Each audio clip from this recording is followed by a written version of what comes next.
Hello everyone, मैं हूं शिवाली और आप देख रहे हैं नॉलेज प्लस यूट्यूब चैनल। तो आज हम आपके लिए लेके आए हैं यूजी पीजी में इंग्लिश लिटरेचर के अंतर्गत एक ड्रामा जिसका नाम है अनटचेबल। अनटचेबल मतलब अछूत, और जिसको रिटर्न किया है मुल्कराज आनंद ने। तो इसको हम पूरा हिंदी में डिस्कस करेंगे ताकि आपको इजीली समझ में आए। तो चलिए स्टार्ट करते हैं। अछूत लोगों का निवास स्थान शहर एवं छावनी से दूर गंदे जगह में था। वहां पर मेहतर, चमड़े के कारीगर, धोबी, नाई, मशक से पानी भरने वाले घसियारे इत्यादि रहते थे। वहां न पीने का स्वच्छ जल था, न ही नालियां थीं। जानवरों व इंसानों का गंद वहां डाला जाता था और जगह रहने लायक नहीं थी। बखा, जो कि इस नाटक का नायक है, 18 वर्ष का युवक था। वह लखा का पुत्र था और सार्वजनिक संडासों की सफाई करने वाले महतरों का मुखिया था। बखा था उसको अंग्रेजी लिबास अच्छे लगते थे तथा वह अंग्रेजों की नकल करता था। वह संडासों को प्रतिदिन साफ करता था तथा उससे मिलने वाले सभी पैसों को अपने पिता लखा को सौंप देता था तथा 10-20 रुपये प्रतिदिन बचा लिया करता था, जिससे वह अपनी अंग्रेजी शौक सुविधाओं को पूरा कर सके। बखा हर दिन काम करता था और रखा बखा का भाई है। रखा बहुत कम काम करता था, लेकिन फिर भी उसके पिता लखा जो उसके पिता हैं वो उसे हर समय डांटते थे।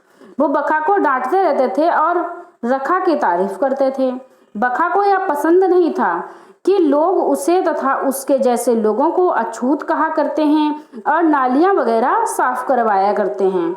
उसकी बहन भी मंदिर में आंगन साफ किया करती थी तथा ये उसे पसंद नहीं था। एक दिन उसकी बहन सोहिनी मंदिर में आंगन साफ कर रही थी तो वहां पर पुजारी ने तथा कालीनाथ ने उसे गलत तरह से स्पर्श किया तथा उसे अपनी तरफ आकर्षित करने की कोशिश की।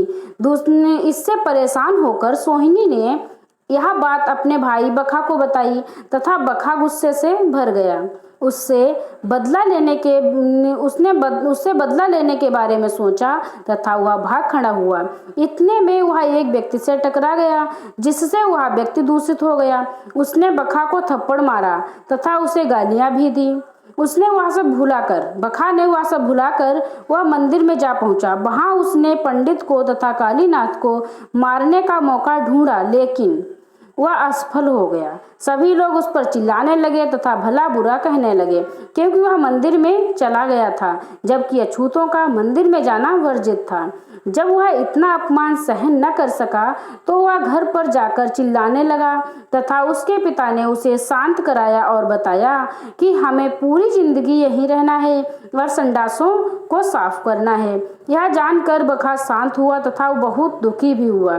उसने अपनी पहले जैसी दिनचर्या शुरू कर दी, लोगों के घर से खाना मांगना, संडासों को साफ करना। एक दिन वह एक स्टेशन पर गया जहां उसने कुछ भिखारियों को भीख मांगते हुए देखा तथा उसने बहुत सी भीड़ को भी इकट्ठा देखा। एक दिन वह एक स्टेशन पर गया जहां उसने कुछ भिखारियों को भीख मांगते हुए देखा तथा उसने वहां कुछ भीड़ को भी इकट्ठा देखा। वह भी भीड़ में शामिल हो गया। उसने देखा कि वहां कोई महात्मा आए हैं जो प्रवचन दे रहे हैं। वह भी उनके प्रवचन सुनने लगा। जो महात्मा आए थे जो प्रवचन दे रहे थे वह भी उनके प्रवचन सुनने लगा तथा उसे महात्मा की बातें अच्छी लगी। उन्होंने बताया कि हरिजन लोगों को अछूत नहीं बोला जाएगा, उन्हें ईश्वर के आदमी कहा जाएगा तथा उन्हें भी मंदिर में जाने का अधिकार होगा, उन्हें भी अपनी जिंदगी जीने का अधिकार होगा। वहाँ एक नौजवान कवि भी था जिसका नाम इकबाल था। उसने जो बखा था उसे महात्मा की बातों का समर्थन किया। उसे महात्मा की बातें अच्छी लगी तो उसने महात्मा की बातों का समर्थन किया। इस तरह अछूतों की समस्या का समाधान हो गया। बखा, लखा, रखा तथा सभी खुश थे। जितने भी अछूत लोग थे वो सभी खुश थे। बखा, लखा, रखा और भी जितने लोग उसके साथ रहते थे वो सभी खुश थे और यहीं पर नाटक का समापन हो जाता है। आई होप आपको स्टोरी समझ में आई होगी और आपको स्टोरी अच्छी लगी होगी। सो प्लीज़ वीडियो को लाइक करें और शेयर करें और हमारे चैनल को सब्सक्राइब करें, और जिन्होंने हमारे चैनल को सब्सक्राइब कर लिया है उनको बहुत बहुत धन्यवाद। Thanks for watching.